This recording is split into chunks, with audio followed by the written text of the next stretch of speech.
سمعتوا عن الامتنان السلبي قبل كده؟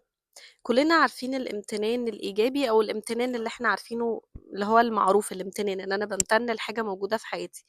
ولكن في حاجة تانية، نوع من انواع الامتنان اسمه الامتنان السلبي. وده بصراحة بلاقي نتيجته لحظية.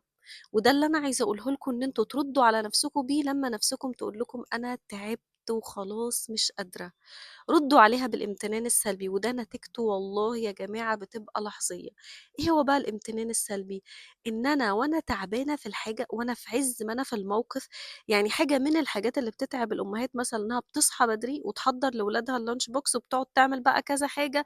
ولو ام زي مثلا ضميرها بيأنبها، فاللي هو اقعد بقى اعمل حاجات صحية واعمل حاجات وكده، فببقى تعبانة. ببقى تعبانة مش قادرة.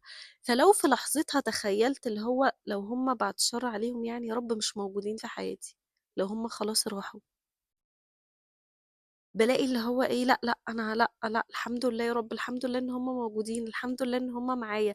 او لو هم غايبين اصلا انا ما بعملش لانش بوكس بس عيانين، تعبانين، لا الحمد لله يا رب، الحمد لله، لا الحمد لله.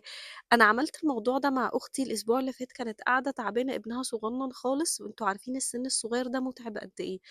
فهي كانت باين عليها التعب وباين عليها الارهاق، فلقيتني في لحظتها بقول لها اعملي امتنان سلبي. قالت لي اللي هو ايه ده؟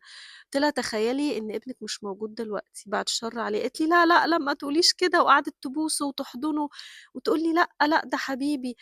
فساعات بنبقى محتاجين ان احنا لو تعبانين قوي ومش قادرين نفكر نفسنا، يا لو الحاجة دي مش موجودة انا كنت هعمل ايه في لحظتها. والله يا جماعة هتمتنوا جدا جدا لوجود الحاجة دي وللتعب اللي انتوا تعبانين.